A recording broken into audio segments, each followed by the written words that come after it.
los saludamos desde el Comité de Prácticas de la Facultad de Educación. Nos acompaña en esta tarde nuestra invitada, la doctora María Conchita Ramos. Ella es abogada de propiedad intelectual y también la líder del proceso de protección de la propiedad industrial. Trabaja en nuestra universidad, en la unidad que nos apoya a todos en estos temas de propiedad intelectual. También está con nosotros la profesora María Mercedes Jiménez, que es la coordinadora de prácticas de la licenciatura en Ciencias Naturales, y seguramente más adelante se nos van a unir otros compañeros. Dirigimos esta invitación de manera muy especial a los asesores de práctica y a los estudiantes que están matriculados en práctica, porque este tema de la propiedad intelectual se conecta con los procesos de investigación que adelantamos en el trayecto de la práctica, de manera muy especial en las prácticas finales.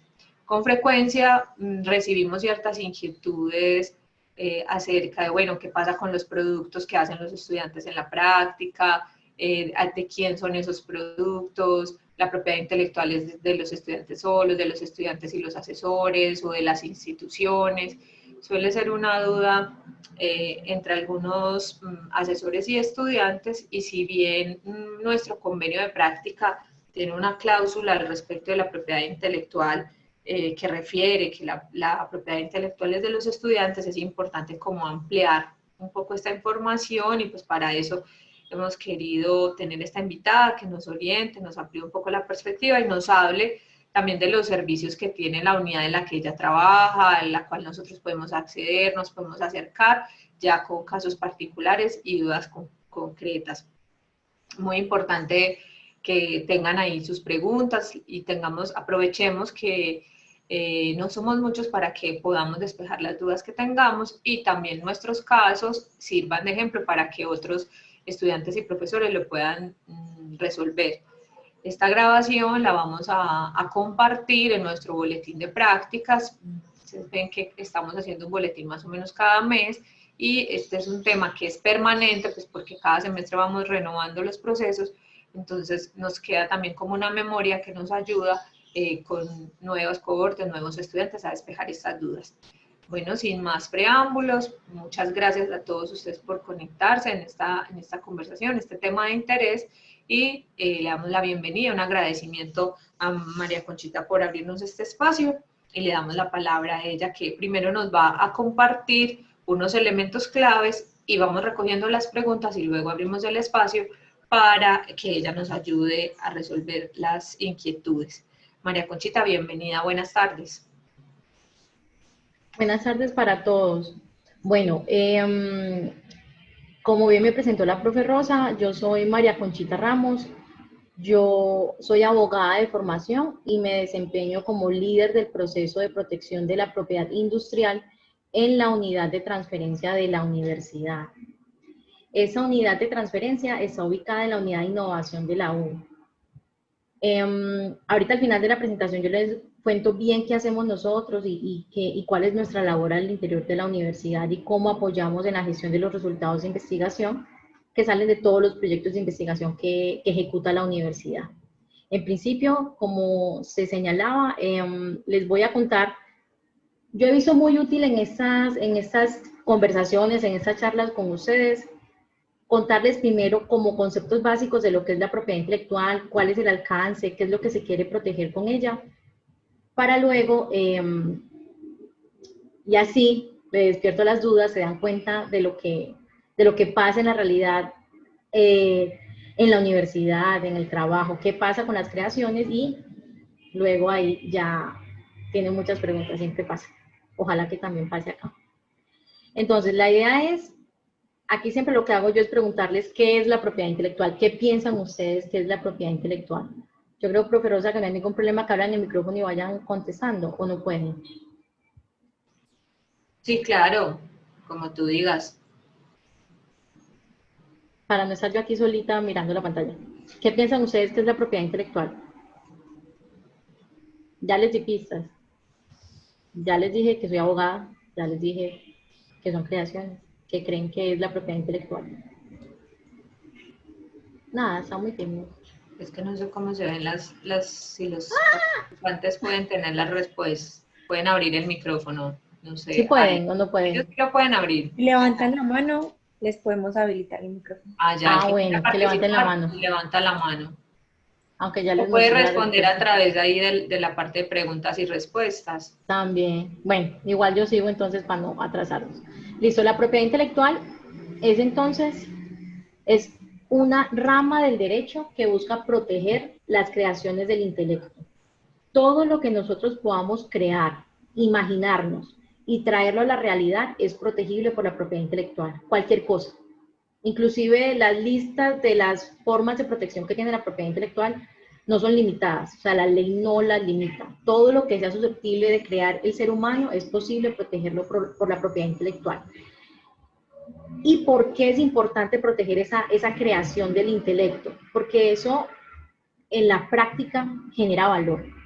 Si yo tengo una obra literaria que yo creé y yo no la protejo, en principio, ya ahorita van a conocer ese detalle, cualquier persona pudiera utilizarla. Entonces, si yo escribo una obra o hago un cuadro, y si cualquier persona lo puede coger y beneficiarse económicamente de él sin mi autorización, voy a verme perjudicado yo en mis derechos y en mi propiedad, porque es que esa creación es mía. Y lo que la propiedad intelectual hace es protegerla, permitiéndome a mí una exclusividad sobre ese derecho, y además me permite poder ofrecerlo a otras personas con ese derecho a exclusividad. Me explico.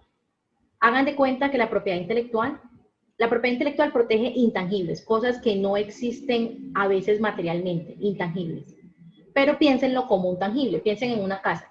Si yo tengo una casa y no tengo el título, no tengo la escritura que me dice que esa casa es mía, en principio cualquier persona pudiera vivir en ella, cualquier persona puede sacarme de la casa en la que estoy habitando. Entonces, el título me agrega valor a mi propiedad, me agrega valor porque me permite tener un derecho de exclusiva sobre él, y eso hace la propiedad intelectual. La propiedad intelectual busca que las creaciones del intelecto estén protegidas en la medida de tener un derecho de exclusividad y que te permita a ti o poder ofrecer ese derecho a diferentes personas. La propiedad intelectual se divide en dos grandes ramas, se divide en propiedad industrial y derechos de autor. En la propiedad industrial están todas las patentes de invención, están las marcas, que son de pronto palabras que son más comunes para ustedes, marcas, patente de invención. También están los nombres comerciales, que son más comunes de los que uno cree, pero en derecho pues los llama uno nombres comerciales. Las marcas, ustedes saben, piensen UDA es marca registrada, Universidad de Antioquia es una marca registrada, piensen en Coca-Cola, piensen en McDonald's, son marcas registradas, son letras o símbolos o dibujos que nos permiten distinguir productos o servicios en el mercado. Por ejemplo, eso es una marca.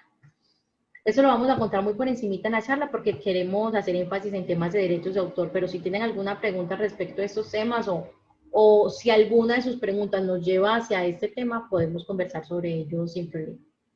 En derechos de autor tenemos los derechos de autor propiamente dichos y los derechos conexos. Los derechos conexos realmente no vamos a conversar mucho sobre ellos porque los derechos conexos en el contexto de la universidad no son muy comunes. ¿Por qué? Porque los derechos conexos son los derechos conexos de los artistas, intérpretes y ejecutantes. Artista es la persona que canta una canción. El intérprete es la persona que toca la guitarra de esa canción. Y el ejecutante es el que hace las dos, artista, intérprete y ejecutante. Entonces ahí lo tenemos. Y como no son derechos que normalmente generemos en la universidad, para ponerles un ejemplo, en la universidad solo hay una canción registrada y no es de la Facultad de Artes. La canción que tenemos registrada es de la Facultad de Veterinaria. Pero a ese profesor eventualmente, si esa canción se reprodujera, él va a tener esos derechos conexos y se le reconocerían pues en su momento. Entonces, propiedad industrial y derechos de autor. Vamos a empezar con derechos de autor. Los derechos de autor tienen estos principios básicos y si ustedes de esta charla salen aprendiéndose el primero, yo quedo feliz. Porque en el derecho de autor no se protegen las ideas. Yo les decía, la propiedad intelectual protege todo lo que podamos imaginarnos y materialicemos. Esa materialización es lo que nos va a dar la protección. Si nosotros tenemos una idea, si estamos en una reunión y uno dice, ve, qué tan bueno que hicieran una aplicación que le sirviera a uno para predecir con exactitud el clima antes de salir. Dijera, no, saque sombrilla porque hoy llueve. Que fuera exacta, pues, que pudiera ser exacta. Si yo tiro esa idea al aire en una reunión y no me pongo a materializar ese software, no pongo a hacer la aplicación, no contrato a alguien para que haga la aplicación, no hay un contrato de por medio, simplemente tiro la idea, esa idea cualquier persona la puede materializar y la pudiera vender más adelante. Entonces, no protegemos las ideas. Si uno en una reunión da varias ideas sobre un concepto, creo que el proyecto de investigación debería tener esos entregables. Creo que en una práctica, uno está en la práctica y están de pronto en una reunión y le dicen a uno, ¿qué opina de tal tema? Yo creo que ese tema se puede resolver de esta forma. Y más adelante vemos esa idea materializada. En principio lo que uno dio fue una idea. Y las ideas no se protegen. Todo en derecho depende, y por eso depende de cómo materialicemos esa idea. Entonces, si la idea, por ejemplo, no fue tan tirada al aire como ve, qué tan bueno sería hacer esto, sino que se hizo una formulación, se llegó a un proyecto, se hizo un plan de trabajo para materializar esa idea, es diferente. Ya la idea tiene algo de materialización. Hay que evaluar en qué medida se dio esa materialización. En los derechos de autor también se habla de originalidad. Y la originalidad en los derechos de autor está dado en la medida que esa obra creada no sea una copia de otra. Si algo está copiado, no es original y pudiera no ser protegible por derechos de autor. Va a ser protegible cuando esa obra copiada o cuando esa obra derivada, que ahorita les explico también, respete los derechos del anterior. Va a ser infractora porque no respeta los derechos del anterior, pero va a ser protegible. Pero tiene que ser original. Entonces, si yo tengo una idea que materialicé y es original, yo puedo ya estar al frente de una obra protegible por derechos de autor. Sobre todo por ese cuarto principio que está ahí, que es el de protección inmediata. Tengo la idea, la materializo, no me copié de nadie. Terminé, puse el punto final del proyecto de práctica, puse el punto final del artículo. La metodología que estoy diseñando le puse el punto final. En ese momento nacen todos los derechos de autor, nacen todos. ¿Por qué? Porque es una protección inmediata al momento de la creación, al momento de la materialización. Entonces, cuando yo les digo que en una reunión doy una idea y esa idea se materializa en un proyecto, en ese momento nacen los derechos sobre esa idea o en la forma en que se materializó esa idea en ese proyecto. La independencia del soporte físico es lo siguiente.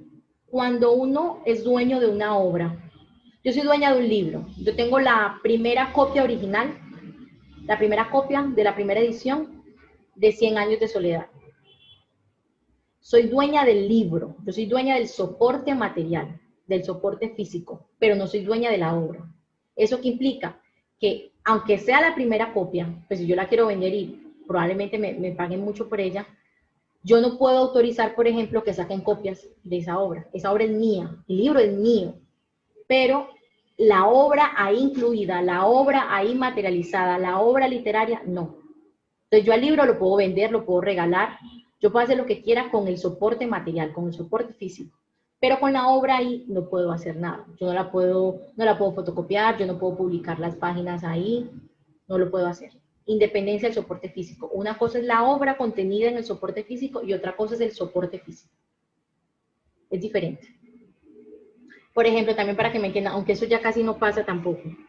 Cuando antes uno reproducía música por CDs, uno tenía los CDs, o cuando empezaron a salir los quemadores que uno quemaba música todo el tiempo porque era muy fácil. Ahí estábamos haciendo una reproducción no autorizada. Entonces, yo soy dueña del CD en blanco, del CD virgen para sacar la copia, pero las obras que estoy metiendo ahí no soy dueña de ellas. Una cosa es el CD, otra cosa es la obra, es diferente. No importancia del mérito artístico, las obras protegibles por el derecho de autor son protegibles, sin importar si son buenas o malas, bonitas o feas, cortas o largas, no importa. Son protegibles por el derecho de autor desde que sea una idea original materializada. Es protegible, ya se protege. No se necesita una publicación, no se necesita nada, desde que la obra esté materializada. Y la independencia de derechos es, ya se los explico más adelante, son con los derechos morales y los derechos patrimoniales, que son los que nos nacen de las obras protegibles por el derecho de autor. Las obras se van a dividir dependiendo del tipo de autor que participe en ella. Vamos a tener obra individual, que evidentemente va a ser la obra de la que participa un solo autor. Una sola persona es la que hace el aporte intelectual. Una sola persona es la que tiene la idea y la materializa en el soporte material. Una sola persona. La obra colectiva va a ser la obra que se hace bajo la orientación de una persona natural o jurídica. Ella es la que coordina el trabajo. Se formula un proyecto de investigación, esa persona que formula el proyecto de investigación o todos en compañía de esa persona que formulan el proyecto de investigación, el que queda como investigador principal, que supone uno que es la persona que al menos tuvo la idea o que está coordinando ese asunto o la ejecución de ese proyecto, va a ser el que coordine la ejecución del mismo. Entonces va a ser una obra colectiva. Cuando es una obra en colaboración es cuando, en comparación con la anterior, es alguien que no hay nadie que dirija el trabajo, todos hacen aporte intelectual a la materialización de esa obra y esos aportes no se pueden dividir. No podemos decir, él redactó el primer párrafo, yo redacté el segundo, no. Todos redactamos y se fue corrigiendo entre todos. O en el caso de un software, la programación se hizo, él escribió tantas líneas de código y yo escribí las siguientes, eso es muy difícil separarlo. Entonces, en esos casos estamos hablando de obra en colaboración. Y eso era lo que yo les decía ahorita. Una obra originaria va a ser la obra original, va a ser la primera vez que esa obra se materializa. Y la obra derivada es la obra que sale de una obra original. Es la obra que se inspira en una obra que estuvo primero y luego se crea. Esa es la obra derivada. Entonces, cuando yo copio algo, cuando yo traigo algo de otro texto, cuando yo me inspiro en las varias lecturas que tuve, la obra de uno va a ser derivada. Va a estar dada, esa derivación de la obra va a estar dada en la medida de las citas. Si yo copio y pego, si yo cito, si yo traigo el texto tal cual. Va a estar dependiendo de eso, la derivación de la obra. ¿Cuáles son entonces los tipos de obras? Ya vimos. Protección, no protección de las ideas, protección inmediata y tienen que ser originales. Son los tres requisitos básicos. Principios y requisitos básicos. Va a haber individual, colectiva, en colaboración, originaria o derivada.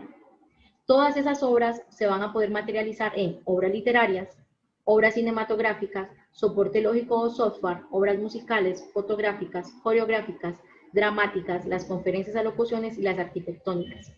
¿Qué pasa con las conferencias y alocuciones? Por ejemplo, ahorita la profe María Mercedes decía, vamos a grabar. Sí. Eso, por ejemplo, debe ser autorizado en cualquier caso. Para ponerles ese ejemplo pues, de las conferencias o alocuciones. Cada vez que uno vaya inclusive a tomar una foto, a tomar un pantallazo, se debe solicitar autorización. Cuando estamos en una reunión, que ya todos estamos en reuniones por Meet todo el tiempo, por Zoom todo el tiempo, si uno va a solicitar la grabación, pues si uno va a hacer la grabación debe solicitarlo. Por ejemplo, en Teams, no sé si les ha pasado, Teams dice, cuando uno va a grabar, inclusive Meet dice, cuando Teams le dice a uno, cuando usted empieza la grabación, cuando usted ingresa a la reunión, autoriza la grabación de la misma. Eso le dice a uno Teams cuando entra a la plataforma. Y Meet le dice, recuerde que debe solicitar autorización. Y es lo mismo con las conferencias. Entonces, cuando estamos en el aula de clases, por ejemplo, si uno quisiera grabar la clase, si uno quisiera tomarle fotos a las diapositivas en vivo, me refiero, o cuando el profe le pasa a uno las diapositivas, todo eso tiene que ser autorizado, es una reproducción de esa obra. Este discurso que yo estoy dando, esta locución que yo estoy materializando, es protegible por el derecho de autor en el momento en que yo termino de hablar. Eso ya es protegible por el derecho de autor, protección inmediata. Entonces, grabarlo es una reproducción, tomar una foto es una reproducción, que es uno de los derechos patrimoniales de autor. Entonces, por eso requiere autorización. Porque recuerden, la propiedad intelectual me da un derecho de exclusiva. Me da un derecho de uso que me lo da solo a mí como autora. Entonces, tienen que tener autorización. ¿Por qué? Porque se está materializando en un soporte material, porque se protege de manera inmediata. Todas estas obras son susceptibles de crearse en el ámbito universitario. De pronto en la UDEP, la arquitectónica no, porque no tenemos facultad de arquitectura, pero de restos, todas se pueden dar en la UDEP y todas se dan. Entonces yo les tengo una pregunta. Ya vimos, individual, colectiva, en colaboración, originario derivada. Entonces, ¿de quién es una obra creada por un docente o un estudiante en el marco de un relacionamiento con una universidad o con una empresa? ¿De quién es? Si yo estoy ejecutando un proyecto de investigación o estoy participando como joven investigador, como coinvestigador, como auxiliar o como investigador principal en un proyecto de investigación, y ese proyecto de investigación tiene unos resultados que los debe tener y lo hago en compañía de otra universidad, ¿de quién es ese derecho? ¿Quién pudiera ser el autor? Yo no veo Depende. Depende, ¿de qué depende? Pues yo digo, aquí para que no hable sola, Ah, depende de quiénes participaron, cuántas personas participan en la creación. sí. Dependiendo de eso se distribuiría la propiedad intelectual. ¿Me equivoqué? Sí. Ah, No. Sí, claro, depende. O sea, en la material, digamos que nos comprometemos en ese proyecto de investigación a sacar un artículo o hacer una ponencia. Digamos que va a ser la ponencia, el artículo, va a ser el artículo. Van a ser autores que hagan aporte intelectual. Pero al estar interviniendo una persona jurídica, ya sea la universidad, o sea una empresa u otra universidad que está ejecutando el proyecto de investigación, esa empresa va a ser titular de derechos y ya les voy a explicar por qué esa diferencia. Una cosa es ser autor y otra cosa es ser titular de derechos. Entonces, cuando yo les decía, cuando yo hago la locución, yo soy autora y soy titular de derechos. Yo soy autora porque yo tengo la idea, la materializo en el discurso y ya me nacieron los derechos. Pero no soy titular. ¿Por qué?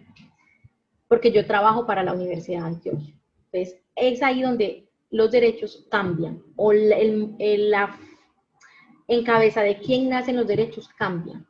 Si yo estuviera en mi casa sola, que sí lo estoy, pero estoy trabajando para la U, estoy en mi casa sola haciendo cosas no relacionadas con el trabajo. Estoy haciendo un libro de recetas de cocina, por ejemplo, un libro de recetas. Ese libro, cuando yo lo cree, yo voy a ser autora y titular. ¿Por qué? Porque lo estoy haciendo no en el marco de una relación contractual con nadie más. Entonces, autor va a ser siempre, siempre, siempre la persona que hace aporte intelectual, el que tuvo la idea y la materializó en el soporte material. Quien hace la obra, quien la piensa y la materializa, aporte intelectual, ese es el autor. Y siempre van a ser personas naturales, los humanos somos los que podemos generar obras protegibles por el derecho de autor. En la actualidad ya se está dando la discusión de la inteligencia artificial, pero si quieren en otro momento conversamos de ese tema. Pero en principio, las personas son las que son autoras. Una empresa nunca va a poder ser autora, una empresa no crea. Uno dice, esa patente es de la universidad. Sí, la patente es titular de derechos la universidad es la titular de derechos de esa patente, pero no fue la que la creó, no fue la que la inventó. Titular de derechos siempre va a ser una persona jurídica, podrá ser una persona natural también, pero en principio la persona jurídica solo puede ser titular de derechos, no va a ser nunca autora. Yo aquí les traje un caso.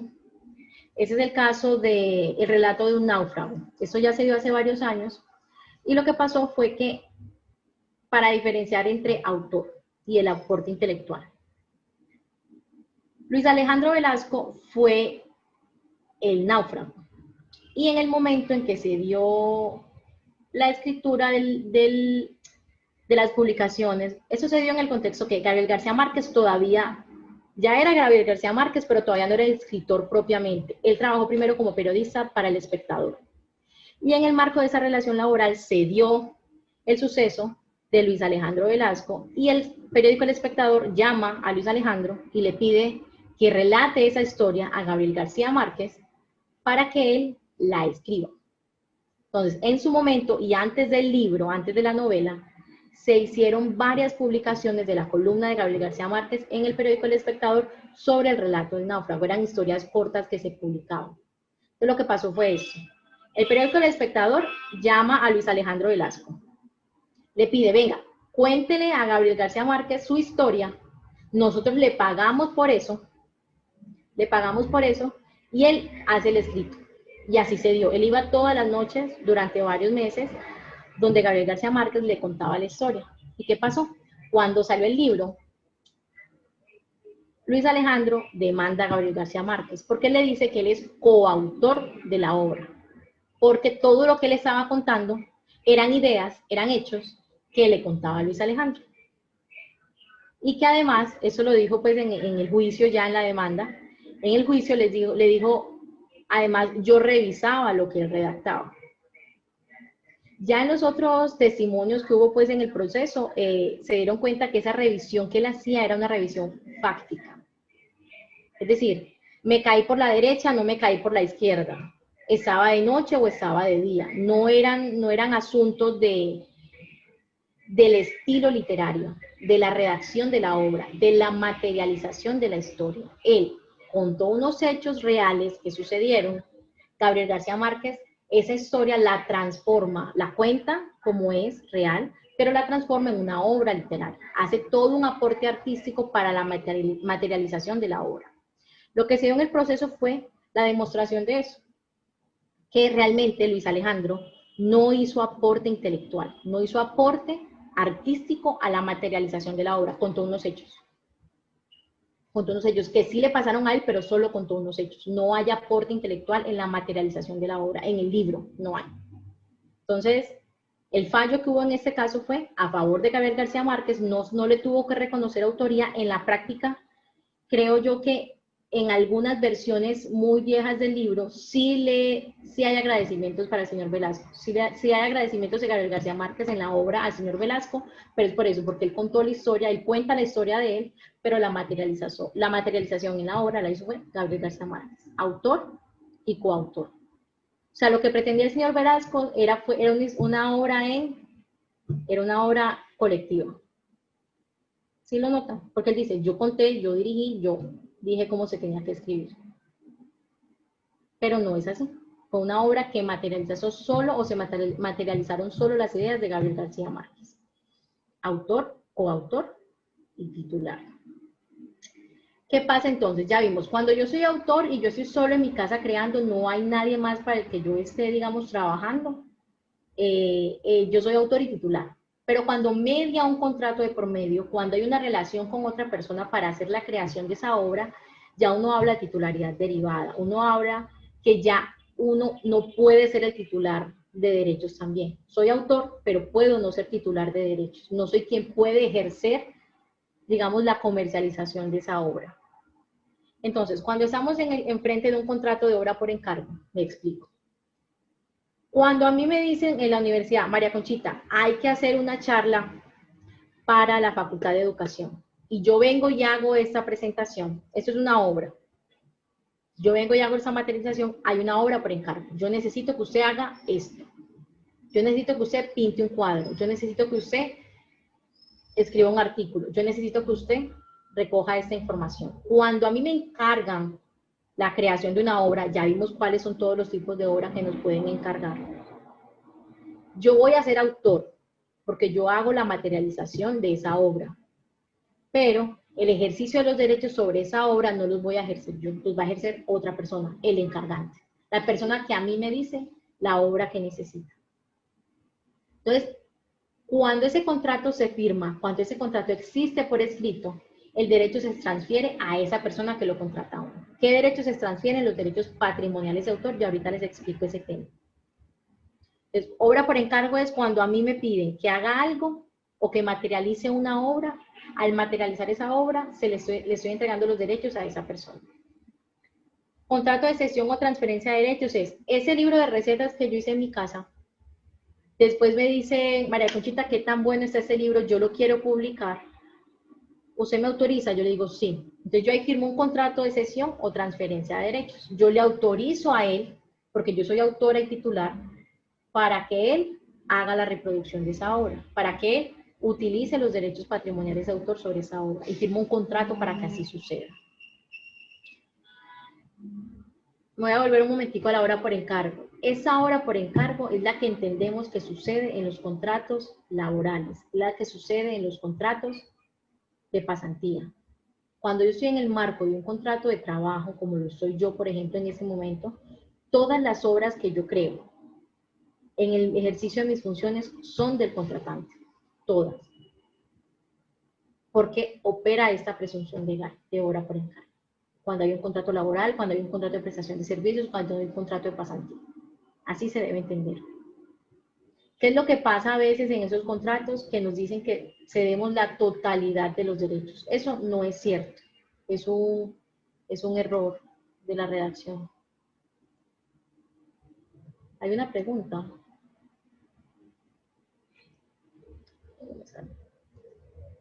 Laura Valencia tiene la mano levantada, pero no sabemos si es de Laura. ahora o de antes. Laura, ¿tienes alguna pregunta? Ah, ya la vi. Sino que ellos no tienen el Hola. micrófono activo. Ah, ok. Sí. Sí, Ya me dieron permiso. ¿Cómo están? Muchas gracias por la charla, está muy interesante. Yo creo que de alguna manera la pregunta que iba a hacer se responde un poco con lo que nos está comentando María Conchita. La pregunta era cuando, entonces, digamos, con relación al ejemplo que nos ponías del libro de Gabriel García Márquez, por ejemplo, uno ve que hay libros donde aparece, dice que autores, pero cuando uno ya empieza a mirar para hacer la referencia, ¿cierto? eh, Dice como que es de una corporación o es de tal entidad. Entonces, digamos, como de quién decide, y hay algunos libros o algunos materiales que, por ejemplo, no le ponen el nombre del autor, sino que ponen el nombre de la entidad, de la universidad, en fin, de lo que sea, ¿cierto? Eso quién lo decide. Sí. Y en el momento, por ejemplo, cuando uno va a citar en sí, o bueno, citar o cuando va a referenciar, ¿cuál sería la guía para uno decir cuál entonces cita? Si los que están autor o la corporación o la entidad o qué. Ok. Gracias, Laura. Gracias. Eso se responde con lo que voy a conversarles más adelantico, pero les voy a responder. La propiedad intelectual lo que busca es el reconocimiento del derecho de paternidad, que ese es el que les voy a explicar ahorita más adelante. El derecho de paternidad es un derecho moral que permite que cada vez que se reproduzca la obra, cada vez que hacen una cita de mi obra, cada vez que le sacan copia a mi obra, cada vez que se dé una reproducción, yo siga apareciendo como autor. Ese es el derecho de paternidad. Entonces, ese es el alcance que tiene la propiedad intelectual en términos de reproducción de la obra, paternidad, derecho de paternidad y de cita, ¿cierto? Cuando uno va a citar. Que se ponga el primer autor, que se ponga el segundo, que no se pongan todos los autores, eso da cuenta es de la norma de citación que uno está aplicando, que no es una norma jurídica, eso es una norma técnica. Entonces, que citemos al primero o que se ponga la empresa es de la norma de citación. En términos de propiedad intelectual, lo mínimo que se debe hacer es reconocer al autor, reconocer que esa obra que yo estoy trayendo de otra parte es de esa persona y no mía. Eso es lo que me pide el derecho de autor. ¿Por qué se debe poner a veces la empresa o uno coloca la editorial a veces? Porque es que él es titular de derechos patrimoniales o porque pueden haber varias ediciones. Es más de la norma de citación que de la propiedad intelectual per se. Es porque yo quiero que se quede claro que la obra de la que estoy trayendo esa información es esa, es de la edición 5 que sacó la editorial Oveja Negra. O sea, esa obra, no estoy trayendo otra edición, sino esa específicamente. Entonces, es más por un detalle y del soporte real que debe tener la cita, que era el ejemplo que me dabas, que más de propiedad intelectual. En propiedad intelectual, con que pongas el nombre del autor, con que se sepa que no eres tú, pero porque lo estás trayendo otra persona, es suficiente en términos de propiedad intelectual. Ya lo otro es norma técnica de citación, APA, Incontec, la que sea. Es por eso. Espero haber respondido. Sí, muchas gracias. Con gusto. Y ya las obras creadas por servidores públicos, vamos a entender lo mismo o muy parecido al contrato de obra por encargo. Todo lo que se haga en ejercicio de sus funciones legales y constitucionales van a ser de la entidad que lo contrata. Lo vamos a entender igual. Entonces, ¿de quién es la titularidad de un trabajo de grado? Aporte intelectual, materialización del aporte intelectual y materialización de la obra. Yo me imagino que todos los estudiantes cuando se matricularon en la U leyeron el Estatuto de Propiedad Intelectual. ¿Cierto? Todos lo hacemos. Todos leemos los términos y condiciones de todas las aplicaciones que bajamos. Sí, ¿De quién se claro, usted imagina? se puede imaginar muchas cosas. Del imaginario. ¿Pero qué se imagina? ¿Que trabajo de grado es de la U?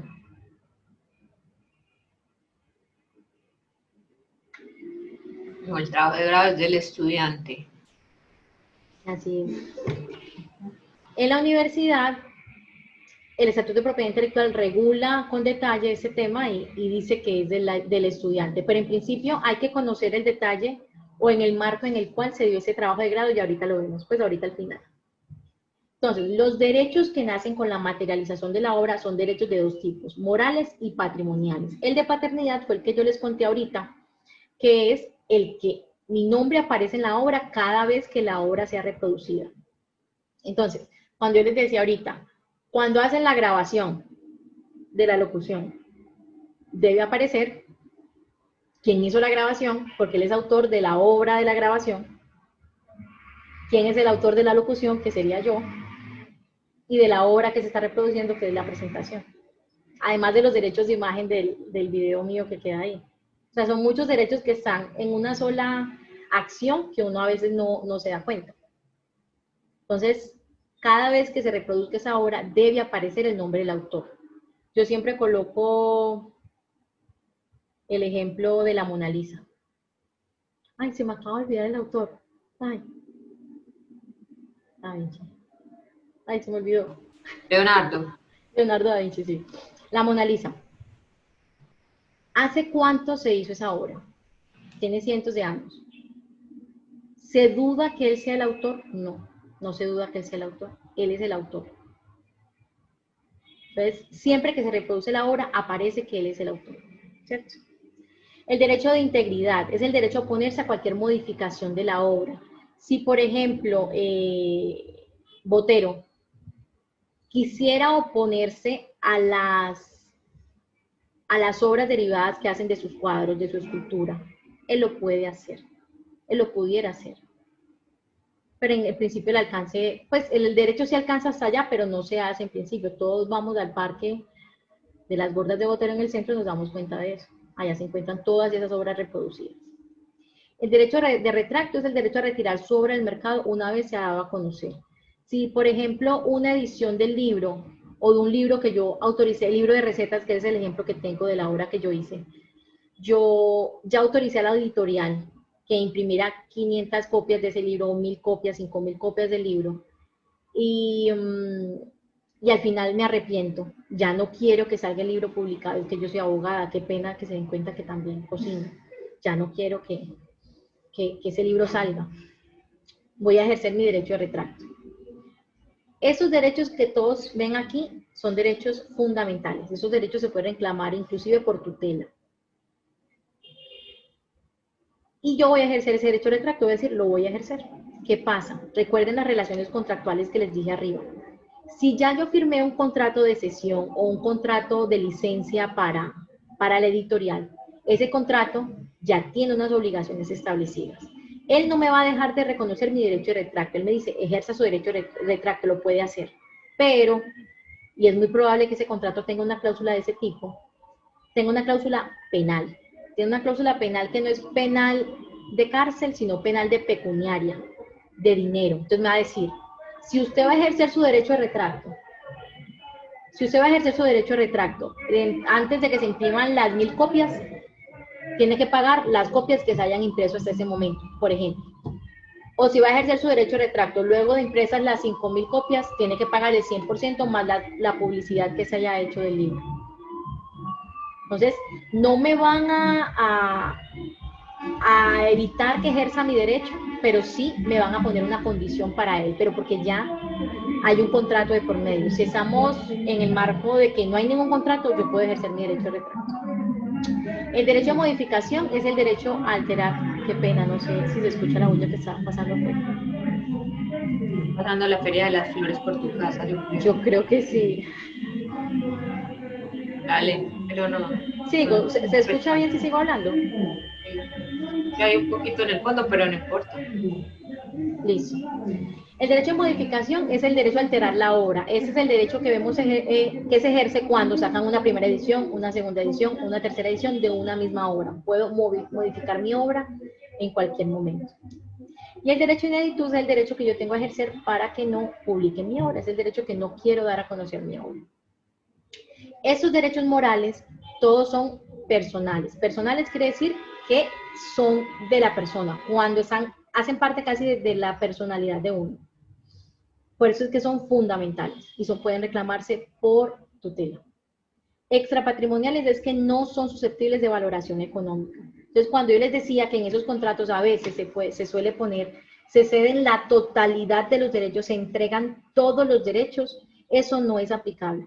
No, o sea, uno lo puede firmar, pero en la práctica no me pueden decir que, porque yo ya le cedí los derechos de la universidad, ella al reproducir la obra puede dejar de poner mi nombre. No, porque ya vimos, el derecho patrimonial es el derecho de paternidad, el derecho moral de paternidad que tengo yo, a que reproduzcan la obra y que siempre pongan mi nombre. Yo no lo puedo ni vender, ni lo puedo entregar, no puedo renunciar a él así yo firme que renuncio. No es legal, no se puede hacer así se firme. Fundamentales, ya les dije, y de duración ilimitada. Es ilimitada en principio, porque los morales son ilimitados, porque se ejercen hasta la vida del autor más 80 años, que ahorita les cuento, y luego los ejerce el Estado. Este caso que les traigo aquí es un caso muy cercano. Este caso pasó con el Centro Comercial San Diego, y es de un derecho moral, el derecho moral de integridad. Sucedió que en el 2007 más o menos, si no me equivoco, en el 2007 el Centro Comercial San Diego hay un contrato de prestación de servicios de por medio, al pintor Gabriel Antonio Calle Arango, para que hiciera el mural que ustedes ven en la foto de arriba. Esta es la pared del centro comercial que está donde está el puente de cebra, donde la Oriental se convierte en la Avenida del Poblado. En esa calle, ahí está pues ese mural. Él pintó el mural, como ustedes lo ven, pasados los años, y le pagaron su obra, todo normal. Pasados los años, la obra se estaba deteriorando y él se ofreció a hacer los cambios o la restauración de la obra. El Centro Comercial San Diego dijo que no quería que se restaurara la obra, que no lo iba a hacer. Y llegó al punto de pintar la pared, como ustedes la ven abajo, y como está hoy en día. La pared hoy en día está igualita, está gris. Y eso es una destrucción total de la obra, una afectación completa del derecho moral de integridad. Yo ahorita les dije que ese derecho moral no era susceptible de valoración económica. Pues Gabriel Antonio demandó al Centro Comercial San Diego y condenaron al Centro Comercial San Diego para que indemnizara a Gabriel Antonio Calle Arango por 60 millones de pesos por la destrucción de esa obra. Eso se apeló y creo que ya se resolvió. Pero vean que el punto es que estamos hablando que es un derecho moral, que supuestamente es un derecho extrapatrimonial, no es susceptible de valoración económica, pero que sí se puede valorar económicamente. Entonces, hay veces que uno no le presta mucha atención a cómo modifican o no modifican una obra, o más bien, uno modifica la de otras personas sin atención o sin el cuidado de solicitar la autorización y pueden tener este alcance. Es para que lo tengan también en cuenta en ese sentido. Como les decía, la duración de los derechos morales de autor va a ser la vida del autor más 80 años. Entonces, el autor muere y a partir de la muerte se tienen 80 años más que ejercen los herederos de esos derechos, los herederos de esa persona. Pasados esos 80 años, ya el Estado es el que ejerce los derechos morales de autor. Recuerden, paternidad, ineditud, todos estos derechos. Los ejerce el Estado. Entonces, sí son ilimitados en el tiempo. Ya los otros derechos son los derechos patrimoniales de autor. Los derechos patrimoniales sí son susceptibles de valoración económica. Estos son los que yo puedo entregar a mi contratante, a mi empleador, a la persona con la que hago la práctica. Estos son los que entrego.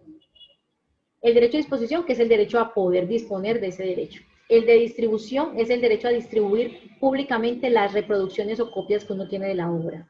Entonces, cuando yo entrego el derecho de reproducción, que es el que está de quinto, yo le entrego a una persona la posibilidad de sacar copias de mi libro de recetas. Él puede sacar copias, solamente puede llegar hasta ahí. Si no le doy el de distribución. El de distribución es el derecho a que esas copias las venda o las reparta para que otras personas las vendan. Son dos derechos. Comunicación pública es el derecho a dar a conocer.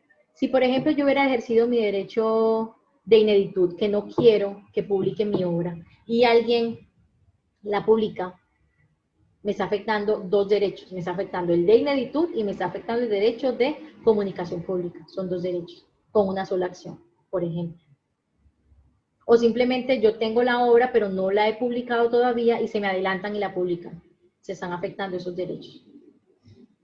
El derecho de transformación es el derecho a transformar la obra. Piénsenlo y entiéndanlo, me parece a mí más fácil así, en tipos de obras. Si yo cojo el ejemplo que les estaba poniendo, esta obra, es una locución.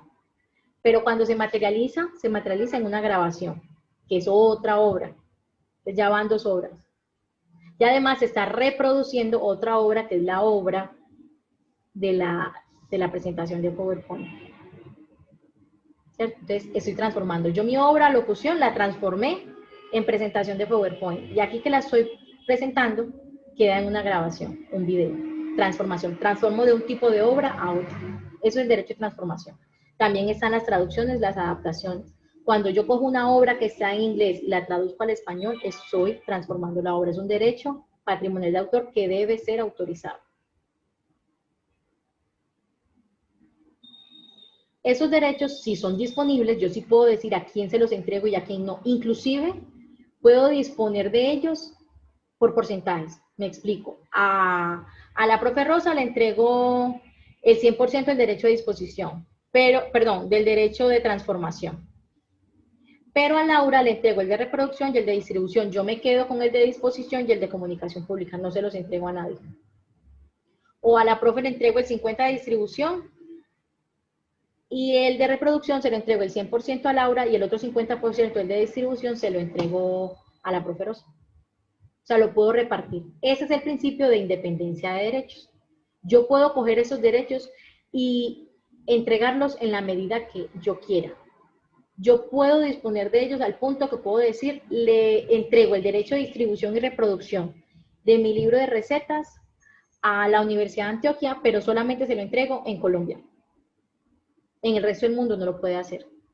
Entonces, si yo me doy cuenta que la universidad, por poner un ejemplo, está reproduciendo o vendiendo la obra para Estados Unidos, no lo puede hacer porque allá no tiene autorización.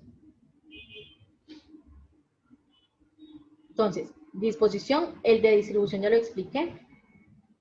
Comunicación pública, ya están todos. Temporales, estos derechos sí tienen una temporalidad más específica. Son renunciables, eso es cuando la obra pasa al dominio público. Cuando se me termina el tiempo de protección de la obra, ya el derecho queda en dominio público, ya la obra la puede utilizar cualquier persona, ya la puede reproducir, ya la puede transformar, ya la puede distribuir, esos derechos. Susceptibles de valoración económica, ya dije, si yo le entrego el 100% del derecho de transformación a la profe Rosa, yo le voy a cobrar a ella un precio por ese derecho. Y son independientes entre sí, el ejemplo que ponía con la profe Rosa y con Laura. ¿Cuánto va a durar el derecho de autor? Va a durar, patrimonial, va a durar 50 años. Y de ahí, vida del autor más 50 años, y de ahí ya queda en el dominio público. Eso duran los derechos patrimoniales. Dominio público es cualquier persona puede usarlo, cualquier persona. No tiene que pedir autorización. ¿Qué pasa con las limitaciones y excepciones al derecho de autor? Yo les dije siempre, o les he dicho todo este tiempo, cuando yo quiero usar una obra, tengo que solicitar autorización. Si voy a sacar una foto, si voy a traducirlo, si voy a sacar una copia. Pero el derecho también establece unas limitaciones a ese derecho. Ese derecho es un derecho exclusivo, propiedad intelectual, le da ese derecho al autor o al titular de derechos. Pero me dice, salvo que se vaya a hacer una cita. Si yo voy a hacer una cita de un texto, y todos a esta altura de la formación ya hemos hecho citas, Si hacemos una cita, estamos haciendo una reproducción de la obra. Yo estoy tomando un pedacito de la obra de otra persona y lo estoy trayendo al escrito que estoy haciendo, a mi tesis, a mi proyecto, al artículo, a la presentación. Yo estoy trayendo un pedazo de la obra de otra persona. Pero, ¿qué me dice el derecho de autor? Y con la pregunta de Laura se los contaba. Tiene que respetar el derecho de paternidad. Tiene que decirme que esa obra que trae es de quién, de qué persona es. Mínimo, dígame el autor. Entonces, el derecho de cita limita el derecho de reproducción del autor de la obra originaria. Le dice, oiga, las personas pueden coger su obra y la pueden reproducir, pero tranquilo que le van a respetar el derecho de paternidad. Entonces, siempre que yo tome la obra de otra persona, que se puede hacer, es legal, debo citar. Y si no cito, hay plagio. Y el plagio se puede dar de dos maneras. Hay plagio inteligente y plagio servil. El plagio servil es el cortar y pegar, el copy-paste. Si yo copy y pego y no pongo cita, es plagio. ¿Por qué es plagio? Porque estoy haciendo entender al lector como si ese texto fuera mío, como si yo lo hubiera escrito. Por eso es plagio, porque yo estoy haciendo parecer un texto de otro como si fuera mío. Y el plagio inteligente es el parafraseo, que todos nos sentíamos tranquilos en el colegio cuando decíamos, no, ya yo organicé eso, ya quedó, ya no tengo por qué citar, ya cambié los tiempos, era ABC, yo lo puse CAB, entonces quedó diferente, ya parafraseé, ya quedó organizado, no cito, sí hay que citar, sí hay que citar. El parafraseo también se cita. Y es que pueden hacer la cita, solamente que deben citar. Solo que se debe citar. Y ya se van a citar según las normas de APA, de cualquier norma técnica que le exijan a uno para la presentación del documento, para la publicación. Derechos especiales de reproducción y de comunicación para fines educativos, cuando nos mandan a sacar copias en la universidad, cuando las sacamos, cuando mandamos a los estudiantes a que saquen copias, cuando se reproduce un archivo en internet, cuando yo le envío un libro o una publicación a un estudiante, o lo hago yo que descargo el PDF, eso es derecho de reproducción. Entonces, hay que ver con qué licencia está publicado o está colgado ese archivo en línea, por ejemplo. Si permite usos de educación, podemos estar tranquilos, pero es lo mismo, tenemos que leer la licencia con que se publicó. Inclusive Google ya muestra con qué tipos de licencias están las imágenes, lo hace. Entonces, eso se puede hacer y se puede compartir, pero sí es bueno ver con qué tipo de licencia eso está publicado. Las bibliotecas sí tienen una facultad especial, y es que las bibliotecas pueden sacar copias de los libros, pero para su conservación, solamente para eso. La copia personal, ¿recuerdan el libro que yo les dije que tenía de 100 años de soledad, que era una copia original? La primera copia original. Yo puedo sacarle una copia a ese libro, pero para mi uso personal. Es que yo no quiero dañar ese libro porque yo sé que dentro de muchos años más va a valer mucho más dinero, entonces lo quiero guardar. Y lo quiero conservar porque también es una obra que me gusta mucho, pero me gusta leerla. Entonces yo le voy a sacar una copia, que es mi copia personal, para poder utilizarla.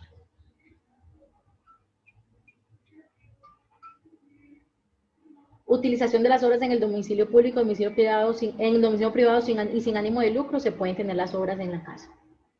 Obras en sitios públicos, las esculturas que están publicadas en los parques, las esculturas de Botero. Cuando les tomamos fotos es derecho de reproducción, pero por estar en un espacio público se entiende que se puede hacer. Y la reproducción de leyes y decretos, pues eso no está limitado en la ley, eso se puede reproducir todas las veces que uno quiera. Pero en principio a ustedes les interesa derecho de cita, creo yo, y derechos especiales de reproducción y comunicación para fines educativos. Se puede hacer. Lo importante es tener claro la licencia con que eso está publicado. Y el derecho de cita, pueden citar, o sea, pueden cortar y pegar. Lo que tienen que hacer es citar. Es muy fácil no caer en un plagio citando. Los derechos de autor y conexos eran lo que les contaba. Derechos de autor que se otorgan a los artistas, intérpretes y ejecutantes. Serán intérpretes, ejecutantes, productores de fonogramas y organismos de radiodifusión. Esos son los titulares de los derechos conexos. No sé si a este punto tienen preguntas. ¿Quieren saber algo más? ¿Pensaron en un caso? ¿Algo que les haya pasado?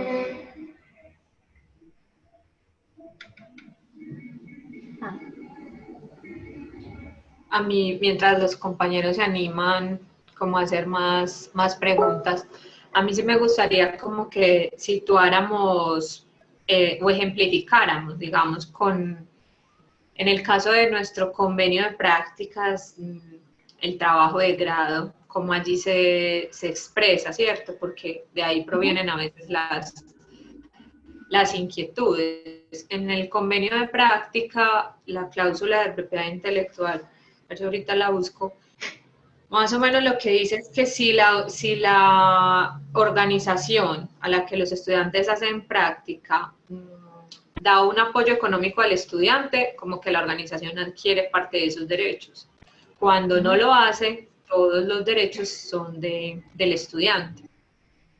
¿Eso es así? O aunque la organización diera recursos, siempre serían siendo todos los derechos, y cuando digo todos los derechos son morales y patrimoniales, serían del estudiante. A ver si busco la cláusula de la que te digo. Sí, pues en principio, y eso se los voy a mostrar en esto de propiedad intelectual en la universidad, y como ustedes lo tienen claro, en la universidad se establece que la producción de los estudiantes es de los estudiantes, o sea, todo lo que el estudiante haga en el marco de su proceso de formación, vuelve y juega, una presentación de PowerPoint, que el estudiante participó en un seminario de investigación, un semillero de investigación y hizo una publicación, un artículo, eso en principio es de él, es una creación, por eso era importante hablar del autor y titular. Si el autor es el que hace aporte intelectual y la obra la crea el estudiante, él es el autor y titular de derechos. Pero el estatuto establece unas excepciones. Y las excepciones, de manera muy general, igual aquí están, esa resolución rectoral existe desde el 2005, se puede acceder a ella en internet. De manera muy general, las excepciones que establece el estatuto es precisamente eso. Cuando hay una financiación de la universidad, cuando esa obra del estudiante se crea por un plan que la universidad ha trazado, un proyecto de investigación, el estudiante va a tener sus derechos morales, ya saben que sus derechos morales nunca se entregan, nunca se entrega si se firmen, va a tener los derechos del estudiante que en el acta de inicio de ese proyecto se tengan. Y también establece, en el caso de las prácticas, y establece que esos derechos van a ser los que se negocien en ese convenio de práctica. Entonces, si el convenio de práctica dice que si va a tener una ayuda o un apoyo de la empresa que lo contrata, ya los derechos patrimoniales se entregan, así se está haciendo, se están entregando los derechos patrimoniales, nunca se van a entregar los derechos morales de autor. Hay que ver la medida en la que se entregan esos derechos patrimoniales. Si estamos hablando de la totalidad o si solamente estamos hablando de uno de los 5 derechos. O sea, hay que ver el alcance que se da ahí. Probablemente, profe, sea muy amplio, porque esas cláusulas no las hacen específicas. Sí. Dice que se rigen por las normas de propiedad intelectual y que las 3 partes se tienen que poner de acuerdo. Entonces, no, y la propiedad intelectual, no, era lo que yo les decía, la propiedad intelectual nos da un derecho, una autonomía que nosotros decidimos, ese es el derecho de disposición, nosotros decidimos cómo se va a ejercer ese derecho o quién lo va a ejercer. Entonces, vengamos de para atrás. El estudiante está haciendo la práctica, ¿cierto? Y lo hace a través de ese convenio de pasantía. Si ese convenio de pasantía me dice, nos regimos por las normas de la universidad, entonces llegamos a ese artículo 28. Artículo 28 del Estatuto de Propiedad Intelectual. Y el Estatuto de Propiedad Intelectual dice, cuando la producción intelectual del estudiante haya sido desarrollada dentro de una pasantía o práctica estudiantil en una empresa o institución pública o privada o en un contrato de prestación de servicios celebrado por la universidad, el estudiante tendrá los derechos morales sobre la obra, ¿cierto? No los va a entregar. Y podrá beneficiarse de los derechos patrimoniales si así lo determina la universidad y o la empresa o la institución. Pero no estamos hablando de la obra que allá cree, de la obra que allá cree. Entonces, si por ejemplo nos va súper bien en la práctica y nosotros terminamos participando o mejorando un proceso de la compañía o un proceso de la empresa en la que estemos, hay que ver qué beneficios económicos se está generando eso para la empresa y hay que empezar a negociar esa situación. O sea, si tuviéramos un caso específico, pudiéramos conversarlo así, pero es pensando que hayamos materializado una obra que sea importante e interesante para la compañía, porque realmente de la universidad, y usted me corrige, profe, en el marco de una pasantía o de o de una práctica estudiantil recibimos son los informes, no conocemos la obra como tal, ¿cierto? O sea, si por ejemplo el estudiante en el ejercicio de las funciones de la pasantía o del contrato que tiene allá, no sé, lo ponen a organizar una tabla de Excel, lo ponen a organizar un documento o a desarrollar obras, la obra como tal no la conocemos, ¿cierto? A veces sí, puede que a veces la Ok. conozcamos. Pero la conocemos no, ¿con qué intención? ¿Con la intención de acompañar y corregir o con participar en la materialización de la obra? En nuestra facultad las dos, acompañar y corregir, porque todas nuestras prácticas son muy acompañadas, por ejemplo. ¿Ok? Y en los pregrados más nuevos que tenemos, también hay algunos casos en que solo es de divulgar o del informe que entrega el estudiante. Tenemos ambos casos. Pues habría que mirar con detalle qué dicen esas cláusulas de los convenios de pasantía con las empresas. Habría que ver ese detalle para ver, El contrato que cada estudiante firma, pues los que hacen práctica en empresa, que en nuestra facultad de hecho son pocos. Muchas gracias. Y mientras acá se animan, otra pregunta que suelen hacerme, yo hago las preguntas que, como soy la coordinadora general, con frecuencia me van llegando las preguntas. Y es común que a propósito, creo saber la respuesta, pero aquí, digamos, la experta eres tú. El asesor de práctica, en nuestros procesos de práctica, los estudiantes de la práctica derivan una investigación, ¿cierto? Un ejercicio investigativo, el que termina con un informe. En algunos casos, esos informes generan otro tipo de productos, incluso artículos. Pero a veces ocurre esto de el asesor fue el de la idea, ¿cierto? Entonces el asesor, por ser el de la idea, es coautor del trabajo, así el estudiante sea el que haya hecho todo el trabajo. En ese caso, insisto, creo saber ya la respuesta, pero ¿cuál sería la respuesta que le damos a ese asesor, cierto? Es que yo les di la idea, yo soy el de la idea del proyecto, pero el proyecto lo terminan materializando son los estudiantes, que son los que lo escriben, los que hacen el ejercicio pues del trabajo de campo, la sistematización, es el asesor en términos de propiedad intelectual en esos trabajos, ¿qué lugar tendría? Tiene lugar de asesor. Si uno da ideas, da recomendaciones, asesora. Si el profesor, digamos que llega hasta la materialización del proyecto, o sea, los dos copiaron en el proyecto, los dos materializaron esas ideas en el proyecto, son coautores del proyecto. Entonces, del proyecto pensado como obra literaria. Cosa diferente es lo que se compromete en el proyecto. Me explico. Si yo en el proyecto, o sea, doy una idea del proyecto, lo deberías hacer de tal tema. Lo hace en ese tema. Y él materializa el proyecto pensando en ese tema. Y el profesor le guía los productos y le guía más o menos el alcance de los objetivos. Guía. Pero él, para lograr esos objetivos, se compromete en unos resultados de investigación, que son un artículo, recolectar una base de datos, organizar cierta información. Esas son obras diferentes a la obra del proyecto. O sea, estamos hablando de diferentes obras. Una cosa es la idea, que no es obra, es una idea. La materialización de esa idea en el proyecto, esa es la primera obra que tenemos. Solo vamos a hablar de coautoría cuando el profe haga aporte intelectual que se materializó. Es decir, si yo le digo que haga que el proyecto que formule lo formule sobre, no sé, resistencia de materiales, el profe no es dueño del tema. El profe no es dueño del tema. Es un experto en el tema. Si yo le digo, haga el trabajo de grado sobre este tema y es un tema que yo necesito que él me ayude a resolver, que él me colabore con cierta información, la recomendación sería que ese trabajo de grado o ese proyecto se enmarque dentro de otro proyecto de investigación, que se comprometa ya.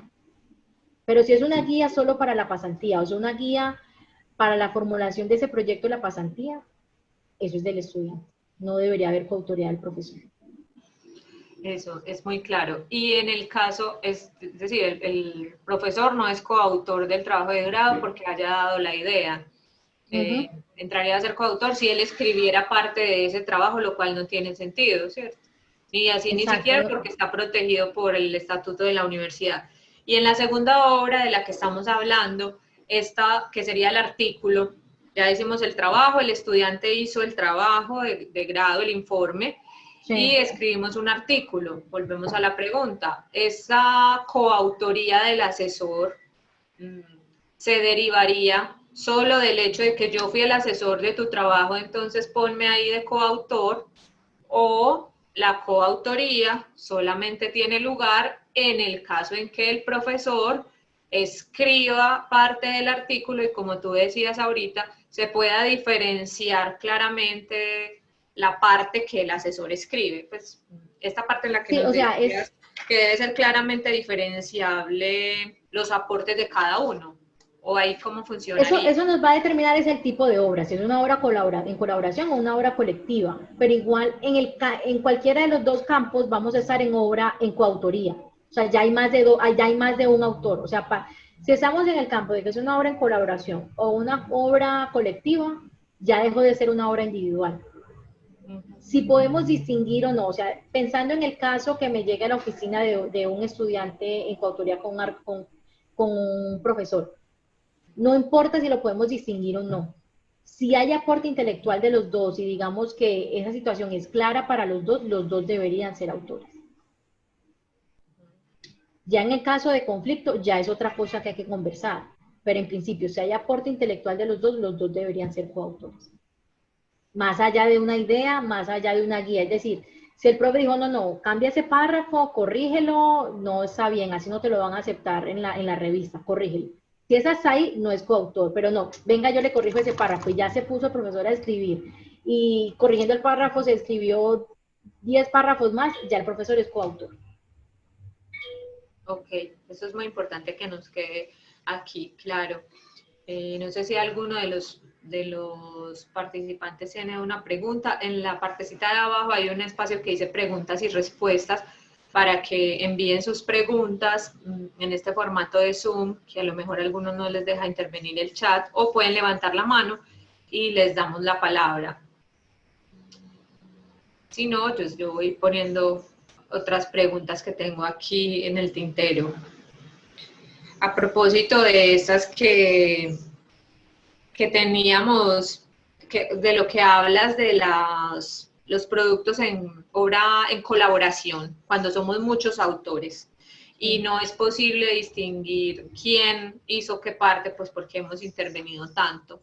En ese caso, ¿qué ocurre con esos derechos de propiedad? Es decir, todos íntegramente tenemos todos los derechos morales y patrimoniales, se distribuyen equitativamente entre todos.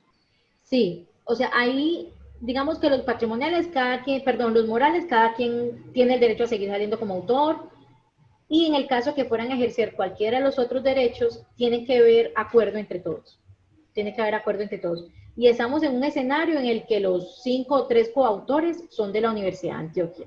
Si estamos en un caso que tenemos coautores de otra universidad, ya eso se tiene que negociar con la otra universidad o con la empresa. Se tendría que negociar el ejercicio de esos derechos patrimoniales. Pero en principio nacen todos por igual, salvo que haya un acuerdo sobre ellos, sobre los patrimoniales. Y para el ejercicio de los derechos, todos tienen que estar de acuerdo. Si no hay acuerdo, ninguno lo puede ejercer. Ok, bueno, muchas gracias. Me llega acá otra pregunta. Me dicen qué sugerencias nos das o recomendaciones para estas concertaciones de productos derivados que puedan hacerse entre asesores y estudiantes, como para que eso quede claro, si hay algún formato. Digamos que en el caso de los proyectos de investigación es muy claro porque existen las actas de propiedad intelectual, pues las actas de inicio donde se regula el porcentaje y se negocia muy claramente esto. En práctica lo que tenemos es el convenio que tiene esta cláusula general sobre la propiedad intelectual, pero ya cuando estamos hablando de estos productos, de cuando estudiante y profesor se concertan a hacer un artículo o concertan a preparar una ponencia para un evento, que también es común, o preparar un póster para un evento, o organizar un taller. En eso ya la universidad o tu oficina ha trabajado en algo, en alguna especie como de formato que pueda servir para que esas reglas sean claras para ambas partes, o seguimos resolviendo, pues como decías tú, si hay conflicto, pues hay un lugar donde acudir, que creo que esa es la otra cosa que nos querías contar, los servicios que ofrece tu oficina, o qué podríamos hacer, qué recomendaciones nos das ahí en esos casos. Pues en principio, y como oficina de la universidad, sería el ideal para poder resolver, a ver, ¿cómo lo digo mejor? Lo más importante es que exista un consentimiento informado. Si el estudiante va a participar, y hablando pues como universidad, que uno tiene cierta posición frente al estudiante, lo más importante es decirle, venga, si usted realiza una obra con el profesor como coautor, usted está compartiendo derechos patrimoniales con la universidad. ¿Ya? Eso implica que eventualmente la universidad podría comercializar esa obra o hacer otro uso de esa obra adicional y usted tendría que negociar con la universidad. Entonces, eso es claro, que no va a ser una obra que va a compartir con el profesor, como persona natural, sino con la Universidad de Antioquia, porque el profe tiene una vinculación con la U y eso hace que los derechos patrimoniales se compartan con la universidad. Entonces, si el estudiante con esa claridad decide participar, mi recomendación sería llevar ese relacionamiento con el estudiante o la elaboración de esa obra, bien sea el póster, la ponencia o eso, en una de las excepciones que trae el Estatuto de Propiedad Intelectual, enmarcarlo allá. No sé si lamentablemente o limitadamente el único soporte como documental que tendríamos para eso, porque honestamente no es muy común que nos digan, venga, es que hice un póster con un estudiante que no está en el marco de nada, no hay ningún proyecto de investigación, no hay nada, él va a hacer el póster conmigo y yo quiero que él se da los derechos del póster. Eso lo pudiéramos gestionar y eso es legal. Si el estudiante en ejercicio pues de sus facultades, mayor de edad, todo el tema, y él decide ceder los derechos sobre el póster, eso se puede hacer. Se puede firmar y lo podemos acompañar en ese tema. Pero el ideal para que quede, o la recomendación sería llevarlo a una de estas excepciones que tiene el Estatuto de Propiedad Intelectual. El ideal sería un proyecto de investigación y que tengamos un acta de inicio de por medio en el que el estudiante se compromete a la realización de ese producto y además a ceder los derechos. Entonces queda el compromiso, pero ante todo el consentimiento informado del estudiante, que sepa que si por ejemplo es algo que hizo en el marco de la pasantía, en principio la universidad no tiene los derechos, pero sí, además de hacerlo en la pasantía, va a hacer otra obra y la va a hacer en compañía del profesor y el profesor va a ser coautor, va a empezar a compartir derechos con la universidad. Lo que puede hacer que el ejercicio de los derechos sea diferente, o sea, no estamos en un plano en que soy yo solito decidiendo conmigo solo, ¿cierto? Es diferente. O sea, tengo de socio a la universidad. Bueno, muchas gracias.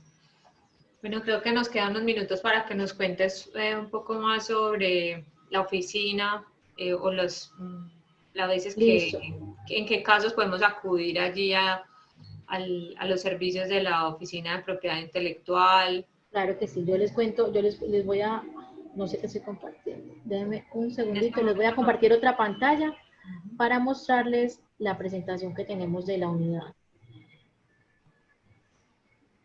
La unidad de transferencia de tecnología de la universidad, nosotros, como les decía al principio, estamos alojados en la unidad de innovación de la universidad.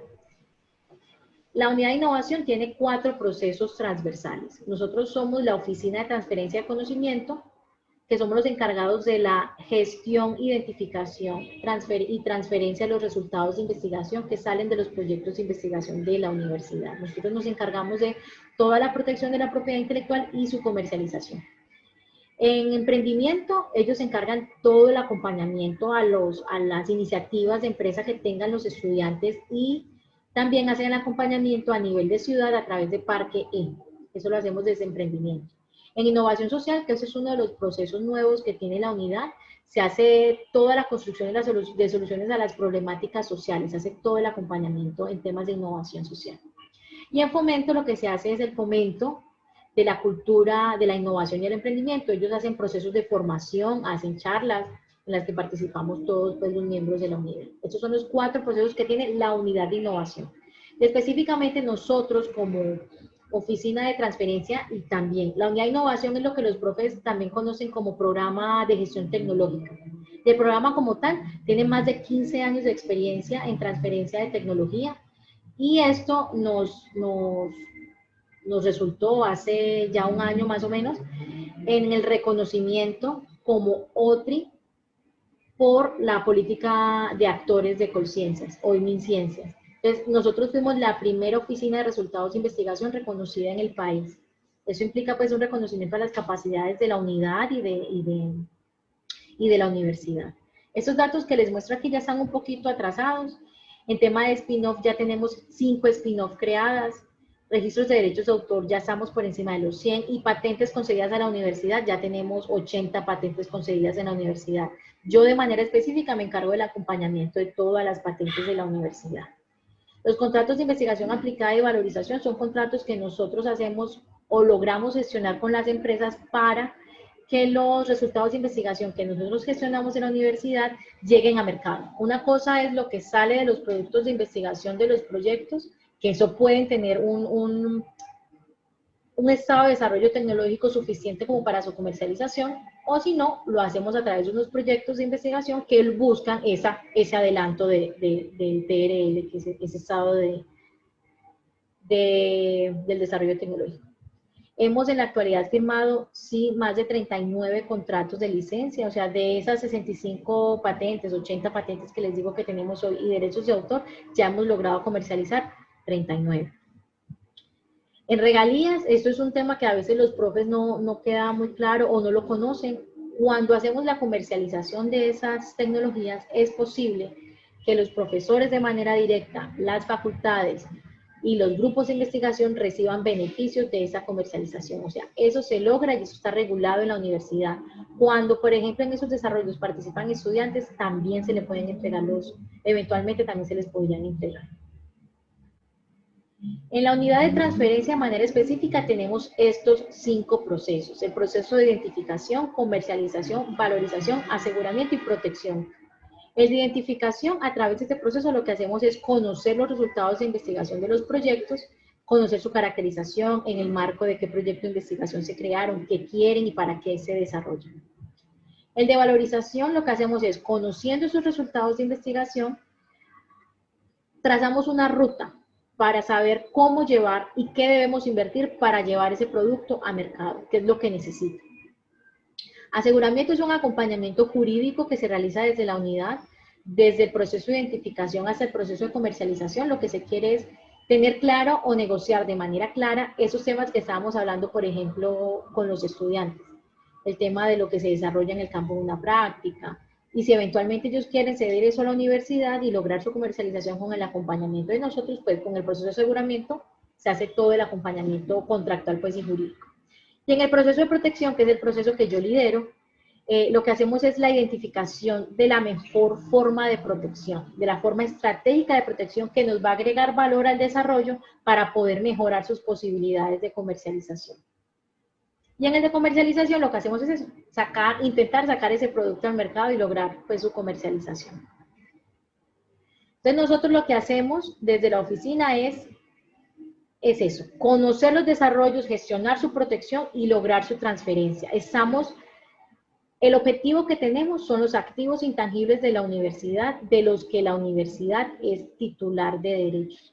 Entonces, si estamos en el campo de una creación que tiene un estudiante, con todo el curso podemos hacer la asesoría, pero eventualmente no pudiéramos asesorar en la comercialización de ese resultado de investigación. Pudiéramos asesorarlos completamente, pero no hacer una negociación, no colaborar con el tema de un contrato, no lo pudiéramos hacer. En principio no hacia los estudiantes, pero podemos hacer el acompañamiento. Y con los profesores, ese sí es nuestro objetivo y trabajamos directamente y de la mano con los profesores para la comercialización de esos resultados de investigación. Para los profes, existen unas convocatorias de las que nosotros de manera interna hacemos la Secretaría Técnica y acompañamos pues en todo el proceso de postulación a estas convocatorias. Estas 2 convocatorias que les voy a mostrar son convocatorias de ventanilla abierta. Esta convocatoria de investigación aplicada es para esos proyectos de investigación y desarrollo que puede hacer un aporte a los proyectos hasta de 200 millones de pesos en efectivo. Esa convocatoria lo que exige es que tengamos una contraparte, un coejecutor en el proyecto que ponga este mismo aporte. O sea, pueden ser 15 millones de pesos que se necesiten para el proyecto, pero siempre que la otra parte ponga los 15 millones, la universidad los puede colocar. Como les digo, esto es de ventanilla abierta y se puede participar en ella en cualquier momento del año. Y la otra convocatoria que tenemos es el Fondo de Innovación. Este Fondo de Innovación existe hace ya más de 15 años. Ese Fondo de Innovación busca fomentar la transferencia de conocimiento. Y en esto, por ejemplo, tenemos todas estas modalidades. En términos de propiedad intelectual, que ese fue un tema que no tratamos hoy, pero para que los profes también lo tengan en cuenta, en el caso de una patente, hay costos asociados a este tipo de protección que pueden ser muy elevados. Estamos hablando que una protección por patente nos puede valer más o menos 20 millones de pesos. Ese fondo de innovación nos ayuda a la cofinanciación de ese trámite. También se puede hacer las gestiones relacionadas con el proceso de valorización. Si quieren, por ejemplo, hacer una prueba concepto del resultado de investigación que tienen, también lo podemos acompañar desde la universidad. Perspectiva empresarial en esta modalidad, por ejemplo, si ustedes quisieran conocer qué servicios puede ofrecer el grupo de investigación, a través de esta modalidad se pueden hacer estudios de mercado y pueden acceder a ellos los profes que están vinculados con la universidad. También, que esa es otra modalidad que poco se mueve, la de socializar estrategias de apoyo a las capacidades de innovación. Si ustedes van a participar en una conferencia en el exterior, bueno, cuando ya la pandemia nos deje, y por ejemplo, o nacional quieren participar, a través de esa convocatoria también se pueden acceder a recursos para movilidad, como la formación en capacidades y participación en eventos también. Si hay un curso en el que quieren participar y son temas de innovación, desde el Fondo de Innovación se puede apoyar ese tipo de espacios. Esas son dos fuentes de financiación que tenemos, a veces no son muy conocidas, es bueno compartirlas en estos espacios, y esas son las capacidades de nosotros. Nosotros podemos hacer identificación, que son espacios que venimos formando, hemos hecho, si no estoy mal, tenemos 3 cohortes ya en un diplomado para gestores tecnológicos en las facultades, y venimos haciendo esta formación en todos los temas que nosotros podemos apoyar. Entonces, en principio, asesoría en propiedad intelectual, toda la que requieran, acompañamiento contractual, negociación de las tecnologías y su comercialización. Eso es lo que tenemos desde la unidad. Bueno, muchas gracias. Nos abres mucho el panorama de los servicios que se pueden encontrar. Acá conectados tenemos varios profesores que saben que pueden acudir. ¿Algún correo en especial o a través de tu cuenta que si tienen ya inquietudes particulares sobre sus proyectos lo puedan enviar? Claro que sí, yo dejé de compartir pantalla. Sí, mi correo es proteccionpi, me pueden escribir a mí. De todas maneras, en la página de la universidad están todos los correos de las personas que hacemos parte de la unidad de transferencia, inclusive también de la unidad de innovación, y lo que necesiten con mucho gusto. Mi correo es proteccionpi@udea.edu.co. Bueno, muchas gracias, María Conchita, por toda esta información tan valiosa que nos das, que es de uso cotidiano en el ejercicio que nosotros hacemos, porque permanentemente nuestros estudiantes están creando y desarrollando sus proyectos de investigación, y que sepan cuáles son sus derechos y cómo gestionarlos también, que están regulados institucionalmente y que en este caso el estatuto protege sus derechos. Bueno, muchas gracias a todos. Si no hay ninguna otra pregunta, despedimos a nuestra panelista, pues agradeciéndole mucho. Los invitamos a seguir recibiendo la información que desde el comité se estará enviando para otros espacios de conversación con temas de interés asociados al desarrollo de nuestras prácticas pedagógicas. Muchas gracias a todos y buenas tardes. Que estén muy bien. Hasta luego. Chao.